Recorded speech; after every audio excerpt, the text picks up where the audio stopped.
government elections has demonstrated once again that the People's Progressive Party continues to be a formidable political force in Guyana. Despite the unwarranted attacks and falsehoods leveled against the party before and after the May 2015 elections, the party continues to enjoy the confidence and support of the broad masses of the Guyanese working people. The results of the elections clearly demonstrate that the overwhelming majority of electors cast the punishment vote against the APNU-AFC, expressing their rejection and dissatisfaction with the broken promises and vindictive policies that have brought about untold suffering to the working man and woman. By the use of the ballot, the electors rebuffed Granger's call for total control by the APNU-AFC coalition administration of central government, parliament, and local government.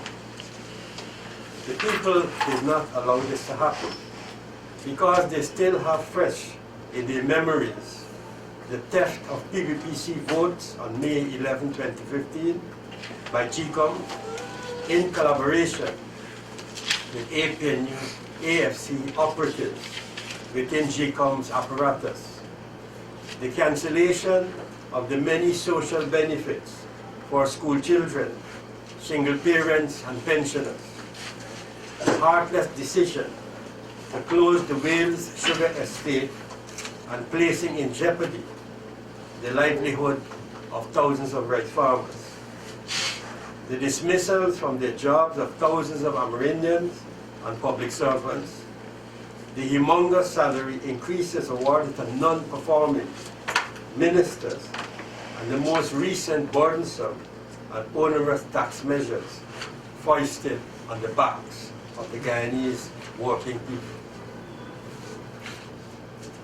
In those local authority areas where the APNU-AFC claimed they won, the party reiterates the view that the blatant and scandalous vote-buying efforts through the distribution of G's 3Bs, coupled with the shameless and barefaced abuse of state resources by the APNU and AFC, was substituted for serious political work and as social bribes as a means to achieve these Pyrrhic electoral victories. The claim by armchair political pundits that candidates did not do their work is first and foremost relevant to the APNU-AFC and their phony NGOs, whom was given coverage by government officials and ministers and the president himself, who were out in the fields, either threatening, intimidating, and doling out cash grants, contracts, and promises of government services to fix problems affecting the electors. Secondly, this unsubstantiated proposition and flimsy excuse smacks of another attempt to conceal, if not ignore, GCOM's inadequacies and Bulkan's failure to provide user-friendly and appropriate voter education materials to excite the electorate to actively participate in local government elections.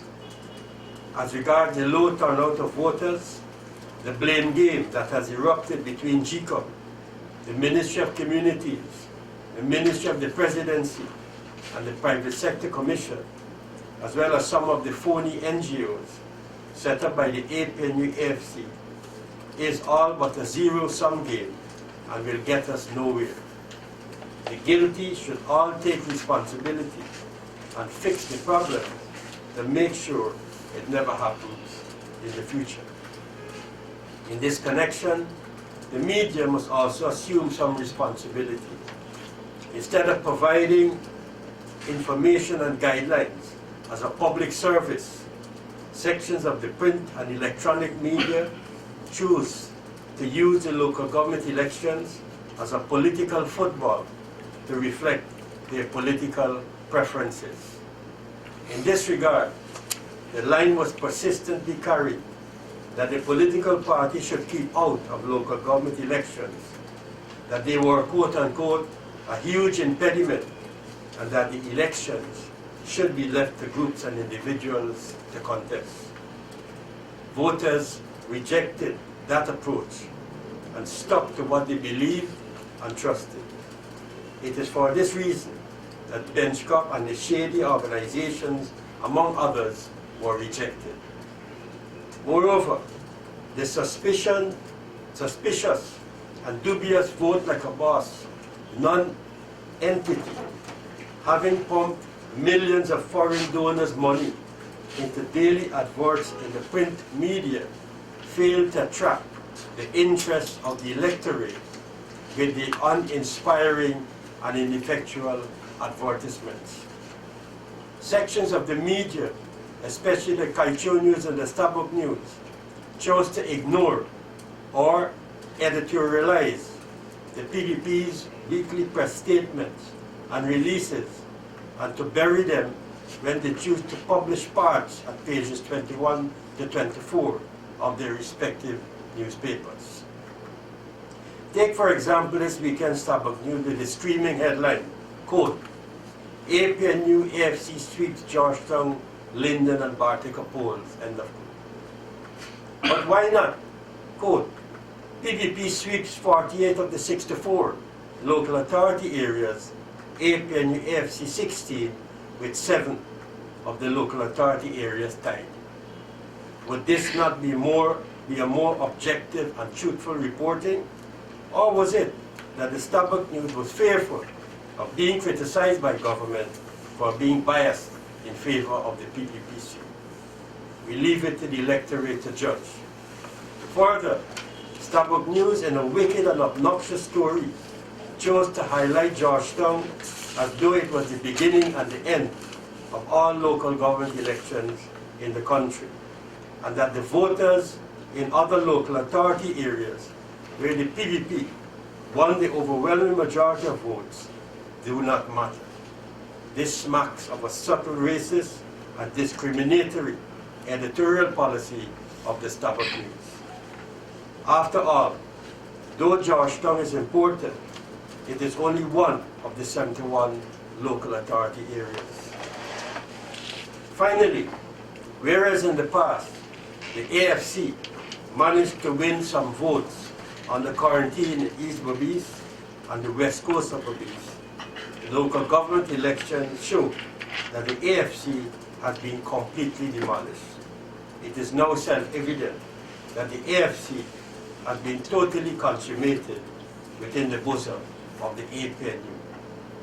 This is an obvious reality that the Guyanese electorate has recognized, and this was reflected in the voters moving away from those who once misled them and instead voting for the PDPC, resulting in it winning the majority of local authority areas in East and West Berbice, including the municipalities of Rose Hall and Corriverton, in contradistinction to the much vaunted view that it was the PDP that was not interested in the holding of local government elections.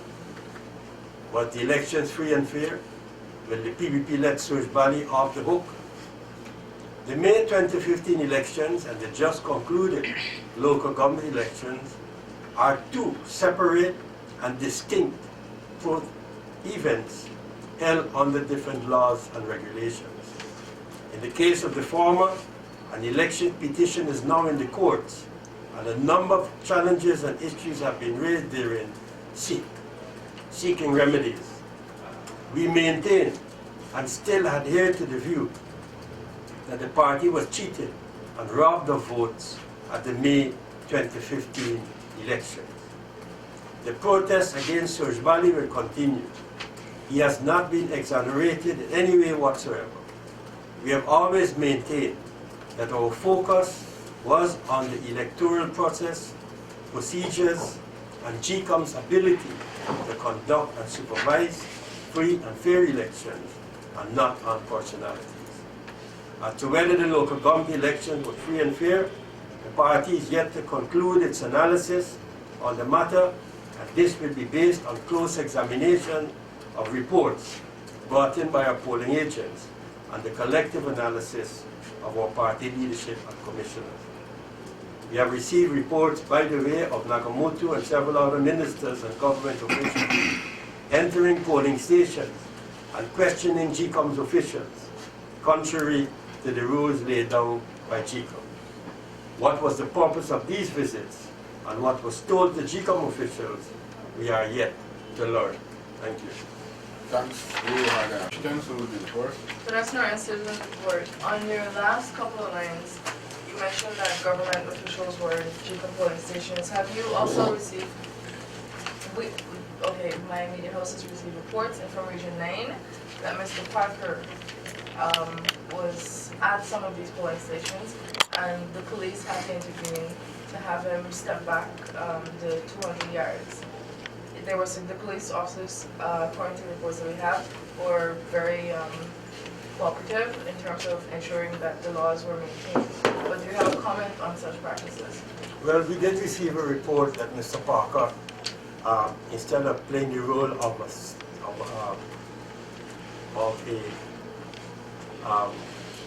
what do they call it? REO. Instead of playing the role of an REO, which is his official function, metamorphosized overnight and became a political activist operating on the part of the AFC, APNU, in the sense that he was actively involved in matters that were party-related or party-related matters, and encouraging people to go out and cast their votes in favor of the APNU AFC. Those are reports that we received. Gordon, mostly in your source. Mr. Rohi, sir, with regards to the total picture from these elections, do you think it really shows the PPP gaining any inroads when both parties would have done? Would have been to essentially hold on to who they've had in their corner all along? Well, remember, Mr. Jack Dew did make a statement early in the week where he said that our main focus in these elections was to focus on our electoral base. We did that, and it eventually paid off. But in addition to that, in an earlier statement which we had issued, we did say that in certain areas where we never got plurality of votes, in this election we have won the plurality of votes in some of these local authority, what is called the constituencies. Mr. Gango could tell us more about those. I'm interested in that. Okay. Yes, thank you, GS. I'm not sure in terms of whether... Well, just hold on for a minute. Just hold on. This one ain't blocked. Son.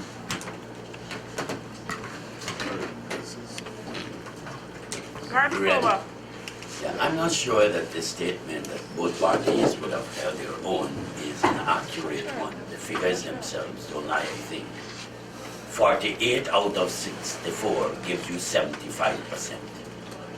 I can't remember. And giving the other side 16 out of 64 give you 25%. Holding what ground is the big question. And that 64 is 65 decided local authority areas. The results are conclusive. The remaining 7 are undecided based on tied results. In 1994, on the 8th of August, when those elections were held, the vote tied to Mamatakai and DC didn't come the PPP way. This time it is the PPP way. The Sus-Daikus Covenant Neighborhood Democratic Council didn't come the PPP way. This time it's the PPP way by plurality. And you have several other areas where the number of seats that would have changed hands from the APNU, AFC, PNC then to the PPP now.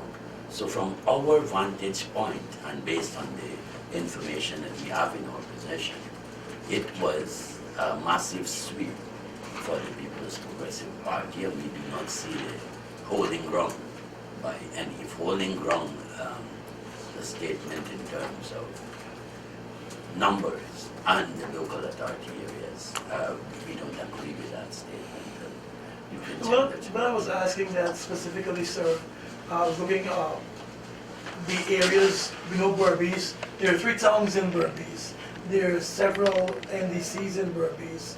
As against Linden, where it's Region 10, which is 1 town, and you probably just have 2 NDCs up there.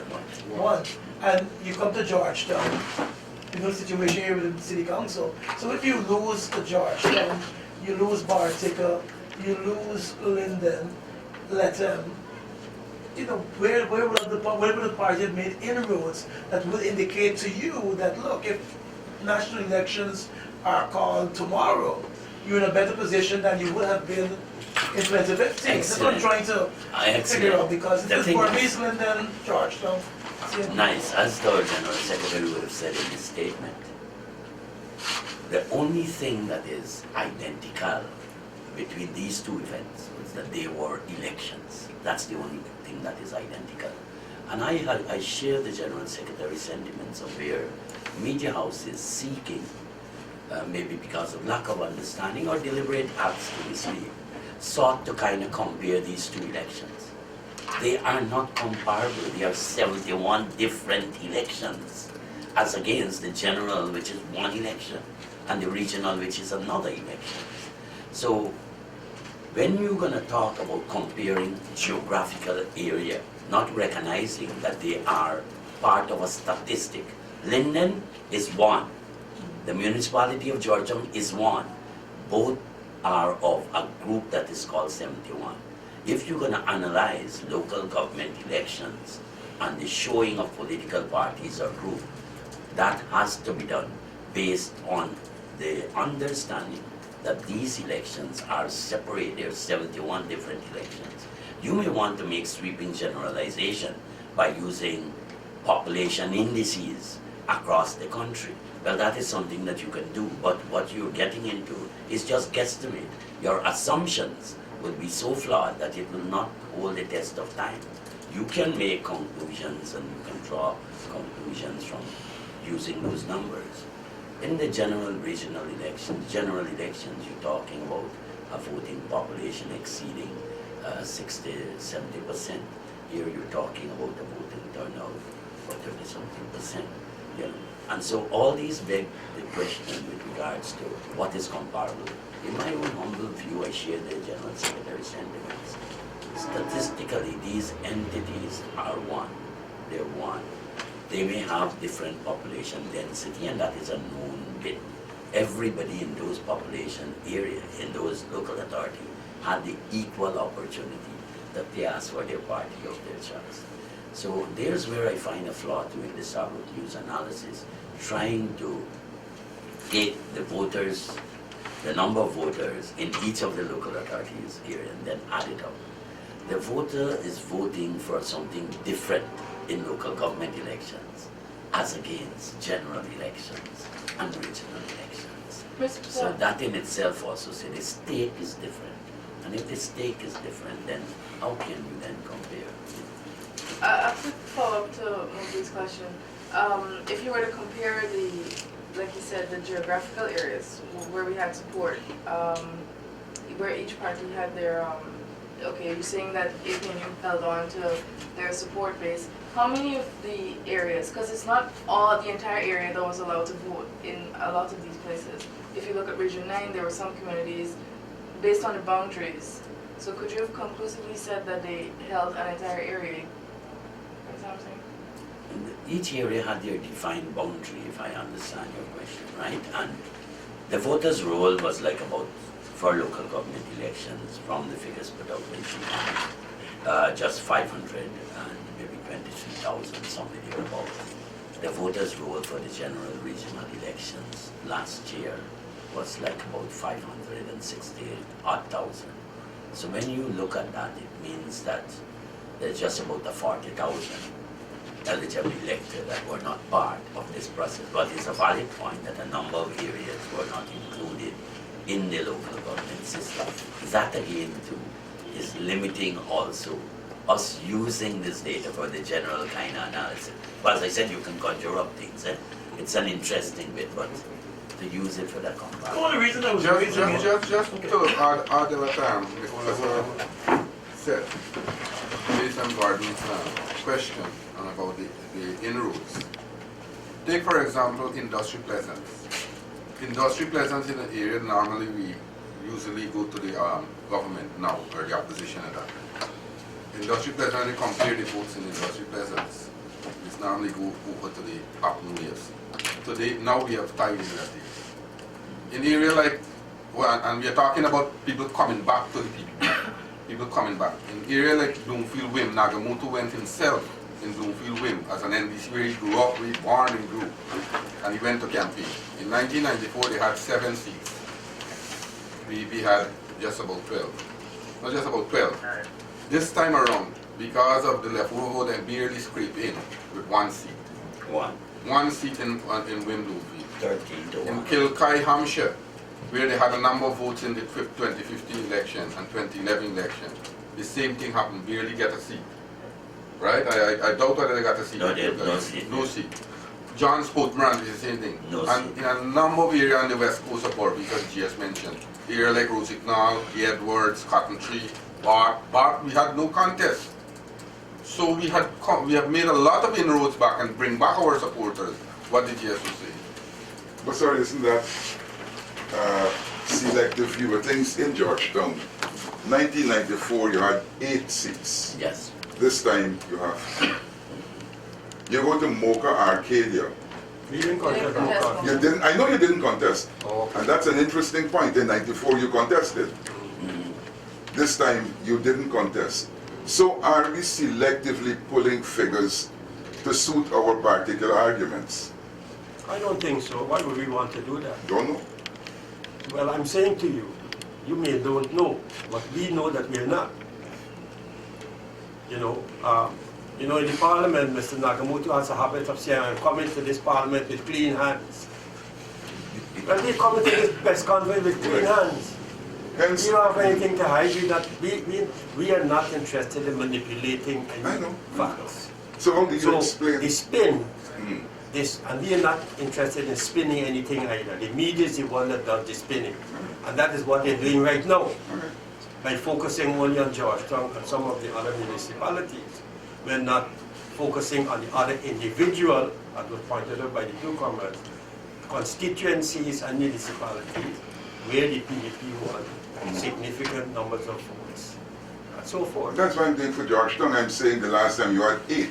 Yeah. This time you have 2. Comrade, the political fortunes of political parties vary from election to election. It doesn't necessarily follow that because you had 8 seats the last time, that you will get back another 8 seats or you get 10 seats this time. It doesn't necessarily follow. Right. But again, The political fortunes of the AFC, AP, and many others who felt they could have won votes also are quite different to the expectations. I am sure the AP and AFC must have felt they would have won the majority in all the municipalities, based on what Granger would have said. I'm sure he felt that he would have won Anna Regina, Riverton, and Rose Hall, because it took large entourages of persons there to try to energize his supporters. But it didn't happen. So, like I said, we have to have reasonable expectation, and a lot depends on the work that was done on the ground.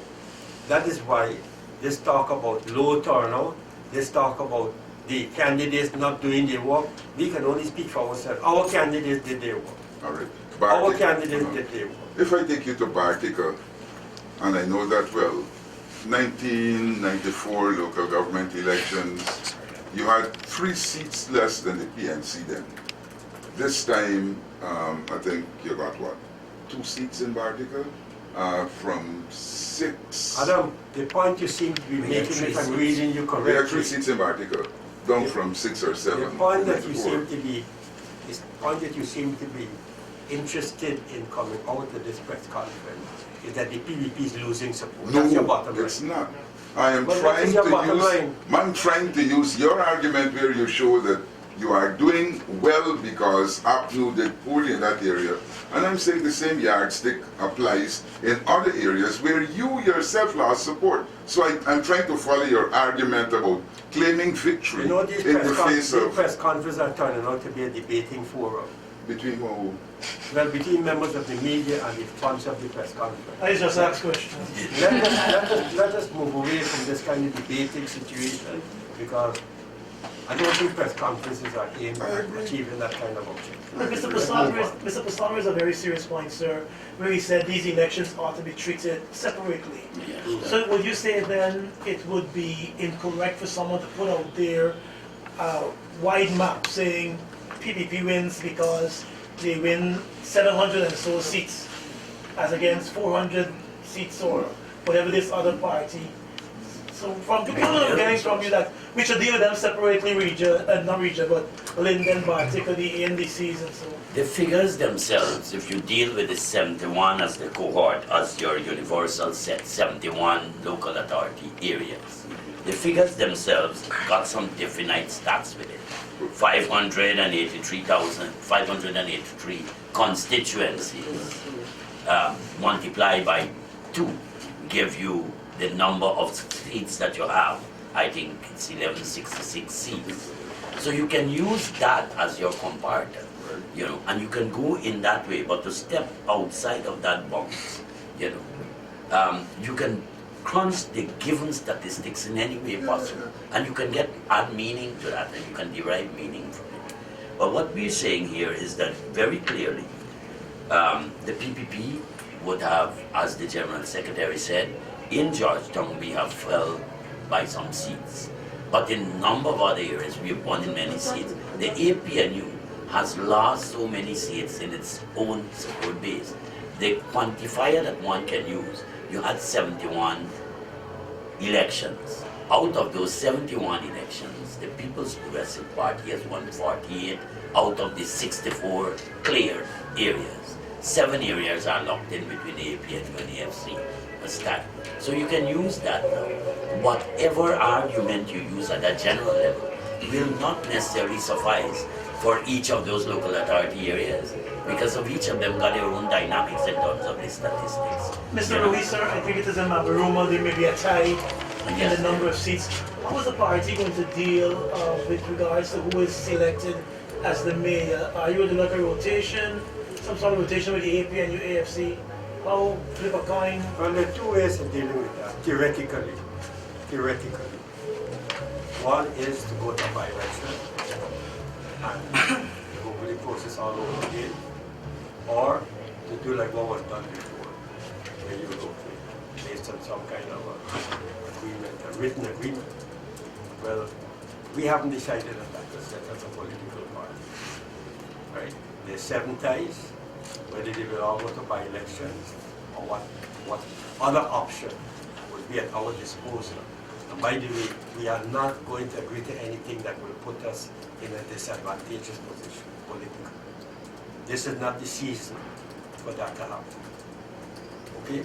So after we have discussed these matters fully, internally, we will decide on which option we will go for in seeking to untie what is tied right now.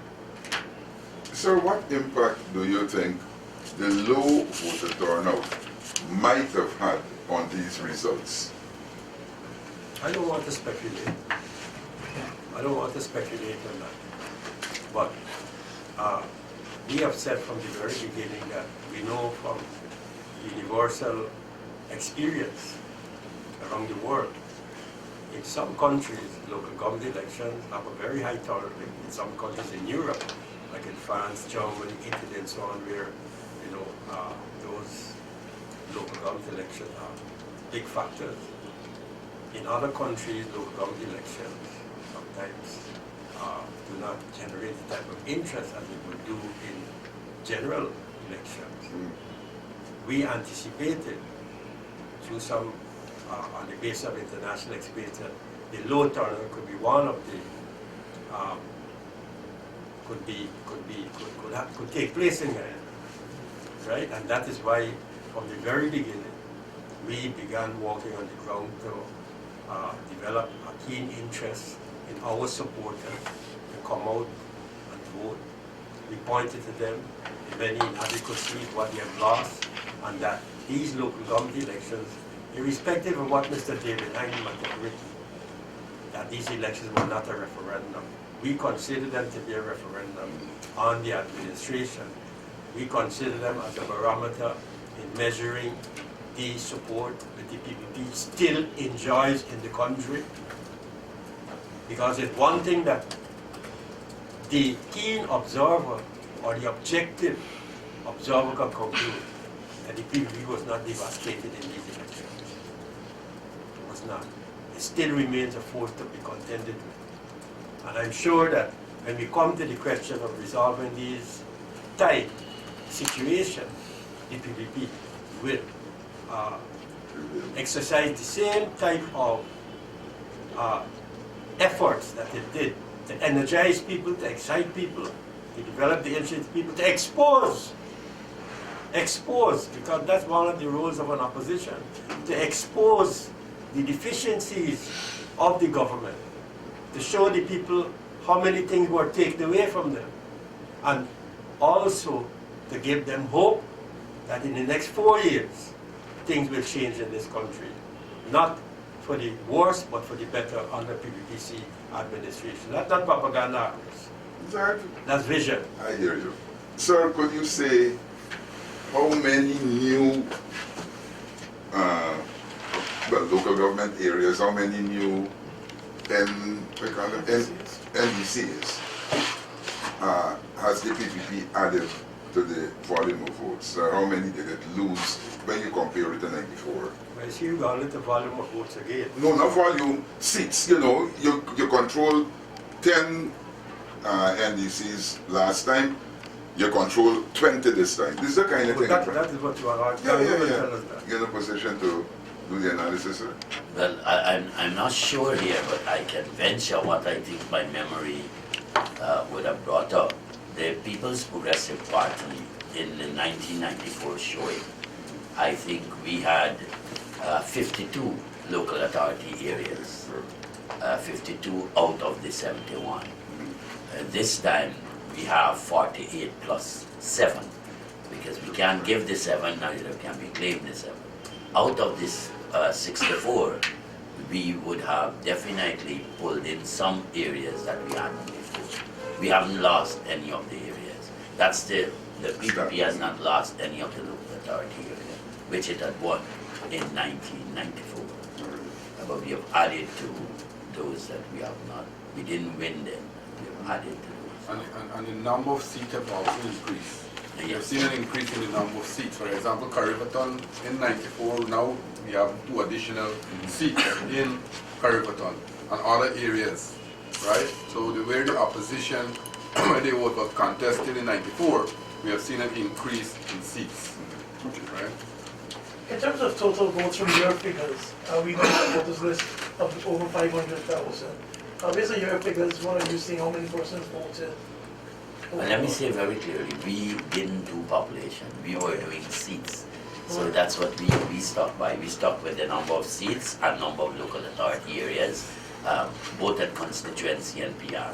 So we haven't gone into dealing with any numbers in terms of how many voted, how many didn't vote. What we dealt with was the seat, because that was the end result. We go for the seats, how many seats in each constituency and what balance. So that one is a work in progress, if I have to say so. Mr. Rohi, sir, with the local government elections behind us now, the party in charting its course forward, Congress this year, what are we looking at in that area? You seem to be very interested in what party Congress are. Because every time you come to press conference, you ask about party Congress. None of the other questions. I know you have a big support base out there in the party. Who? You. You're trying to set me up. The I'm not listening to you. This is a collective effort. This is a collective effort by our candidates, all of our party leaders, our second 11 on the ground, party activists, WPOP, why you want to. They all made what I would describe as an admirable contribution to this success that we have won in these local government elections. And I'm sure that that enthusiasm, what we have to do now is to ensure that we keep the momentum, see, through different activities throughout the year till the next election. There will be many activities which the party will seek to utilize to maintain the momentum and the interest of its supporters, of its members, and other sympathizers too who may not be members of it. And incidentally, I should also pay homage to many of the civic people who are candidates on our list, who are not card-bearing members, who are not financial members, but these are persons who want to give back something to the community. And I'd like to pay homage to them as well for coming on board and contributing to what we have gained thus far. So the main issue now is to continue our struggle for free and fair elections, keep up the pressure on GCOM, on the government and the donor community for the reforms that we're pressing for. But the main thing is to have the people with us. Without the people behind us, then we'll be lacking in our struggle to achieve these goals. The Congress will take place this year? The Congress, by the Constitution, is due to be held this year. But the Constitution also provides for Congress to be postponed. For that to happen, there's certain procedures that has to be followed according to the Constitution. But constitutionally, Congress is due this year. I know, sir, just after the general elections, you came with a laundry list of problems that the party would have seen out there, and you used much of that to base your findings that the elections were not free and fair in your opinion. I know this time you're being a whole lot more cautious. So would you say, while not giving a definitive statement on these elections, would you say they were freer and fairer than what? No, I wouldn't want to enter again into the realm of speculation here. Let us await the documentation that comes in from our people on the ground. Our comrades will, who are dealing with these matters, will analyze them carefully, we'll sift them out to make sure that we're not, dealing with issues that are not of a fundamental importance to influence the outcome of the elections or may impact the by-elections as well. Because the by-elections are just as important as the results, the final results on which we are waiting on. Are you at odds then with the findings of the international community? They pronounced on the conduct of the elections. Well, I've said and we have said before, the international community is free to make any pronouncement. But we don't necessarily have to slavishly follow what they say. We have people on the ground 24/7. Even on the weekends, we have people working in these elections. And we as Guyanese know the system much better than any other person who comes to live for a temporary period in this country.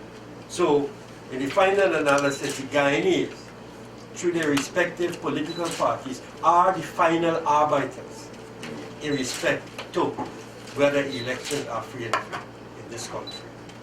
Diplomats will come and diplomats will go. But we are always here to determine whether we feel we have been cheated or whether we have been defeated. Last point I'd like to make is that I read where Mr. Granger is saying that the newly elected, and that he is looking forward to the newly elected NDCs going into business ventures in order to ensure profitability and so forth. So this is a little puzzling. This one is a little puzzling because I would like to see other spokespersons of the government amplify and elaborate, to some extent clarify, what does Granger mean? Does it mean that the NDCs must now get into business or businesses? Does it mean that NDCs must engage in entrepreneurship? What does it mean? Or does it mean that the NDCs must tax persons who engage in entrepreneurship and who establish businesses in these NDCs? I don't know. So, in an effort to appear created and what he wants the NDCs to do, I think he ends up being somewhat fuzzy in explaining what he really meant. So I think we could look forward, and the press people could probably ask them when they have his next press conference or his next public interest, what he meant by that, so that people could have a clearer understanding of what is meant by those statements. I have two final questions. Yeah. Mr. Prasad, the Minister Bokan has said that the local government commission will be established soon. What are your comments on that in terms of expectations? And two, a follow-up on what Adam had said earlier about Malka not being an area where the PPP did not contest. There were 149 no contest areas. Can you say how much of that was the PPP held on to? In the first question, in terms of the local government commission, that is the law. It is a requirement by law, so it's not doing anyone a favor. So I'm surprised that the commission,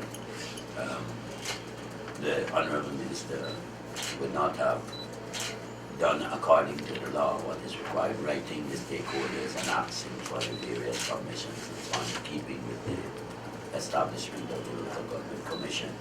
With regards to the 149 local authority areas that were no contest, there were a number of areas that were no contest at the local authority level. Not only Mucka, Grabwood Creek, the local authority area was a no contest. The only contestant there was the PPP. The Blackbush Boulder local authority area was a no contest. The only contestant was the People's Progressive Party Civic. And similarly, Kintyre Borla was a no contest. The only party there was the People's Progressive Party Civic. In the Blackbush, in the Woodley Park area too, the only contesting PR slate was that of the PPP Civic. And in constituency number 8, there was one independent contestant. So that, I think, added up to higher numbers, but the constituency, generally 149 of them, had no contest. Out of those, the People's Progressive Party was the only contestant in 115 of those. APNU AFC was 30 out of the remainder, and there were 4 independent who won constituency seats as a result of no contest. What I found strange with the no contest, for example, in the Blackbush community and many of the other areas that produce food for the nation, is that you recall Mr. Granger had gone up to Borbis and made the statement that Borbis is the food basket for Guyana. But if Borbis is the food basket for Guyana, why have they withdrawn from, participating in some of these local authority areas where farmers and the produce that they produce is of critical importance to the nation? So I don't know if they'll be operating now on the periphery or what. We're happy that they didn't contest. I'm not saying that they should have contested. We're happy that they didn't contest because they didn't walk over. But I'm saying for them, it exposes the hypocrisy of wanting Borbis to be the food basket, but on the other hand, doing so poorly, in respect of the support by the farming community. But then again, that's because of the way they treat the farmers in this country as well. The rice farmers, the sugar workers, So the chickens are now coming home to not roast, but to roast. All right, thank you all very much. So I feel like doing. Adam, how you keep? All right,